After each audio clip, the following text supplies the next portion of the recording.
Hello बच्चों, let's read this question. Question says when carbon dioxide pressure is high and oxygen pressure is low as in the tissues, binding of carbon dioxide increases, decreases, remain unchanged, first increases then decreases. तो की concept लिखेंगे हम इसका. पहले की concept is binding of gases in tissues. तो इसको समझने के लिए हम यहाँ पर एक सिंपल सा रफ सा डायग्राम बनाएंगे. यहाँ पर हमारी टिश्यूज हैं, ये हमारी क्या है, टिश्यूज है, और ये है हमारी आरबीसी. आरबीसी और बीच में क्या प्रेजेंट है, प्लाज्मा. प्लाज्मा. तो टिश्यू में क्या होती है, जो ऑक्सीजन की प्रेशर मतलब ऑक्सीजन प्रेशर जो होता है वो कम होता है, कार्बन डाइऑक्साइड का जो होता है वो ज्यादा होता है. तो अब ये कार्बन डाइऑक्साइड का क्या होगा हाल, क्योंकि कार्बन डाइऑक्साइड को तो हमें रिमूव करना है बॉडी में से. तो ये जो 7% एक तो डिजोल्व फॉर्म में आ जाएगी, प्लाज्मा के साथ डिजोल्व हो जाएगी. 20 से 25% मतलब अप्रोक्सीमेटली जो 23% होती है वो क्या करेगी, वो यहाँ पर हीमोग्लोबिन के साथ मिलके कार्बामिनो हीमोग्लोबिन बनाती है. Carbamino haemoglobin.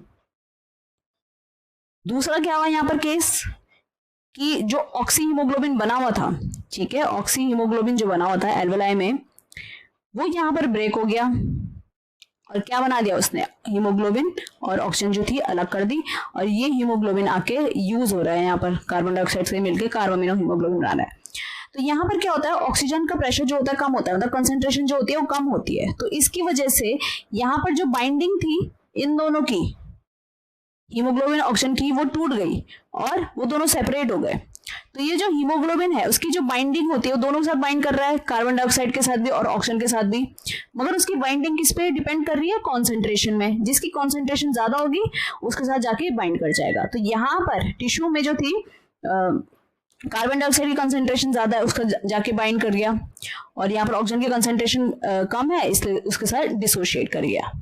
ठीक. और तीसरा क्या होता है, यहाँ पर 70% जो होता है, 70% यहाँ पर हमारा जो कार्बन डाइऑक्साइड है, यहाँ पर हमारा वाटर प्रेजेंट होता है, ठीक है. आरबीसी में एक एंजाइम होगा कार्बोनिक एनहाइड्रेज. ये कार्बोनिक एनहाइड्रेज होता है आरबीसी और प्लाज्मा दोनों में होता है. आरबीसी में थोड़ा ज्यादा कंसेंट्रेशन में रहता है.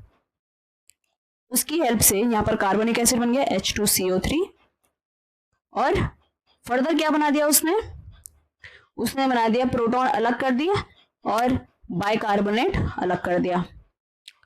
अब यहाँ पर क्या हो रहा है, टिश्यू में जो है, टिश्यू में कार्बन डाइऑक्साइड की जो प्रेशर है वो ज्यादा है, ऑक्सीजन की प्रेशर जो है कम है, प्रोटॉन जो है ज्यादा है, मतलब एसिडिटी ज्यादा है, और टेम्परेचर भी ज्यादा है. ये जो सारी प्रॉपर्टीज है इसकी वजह से यहाँ पर डिसोसिएशन हो जाता है ऑफ ऑक्सीजन,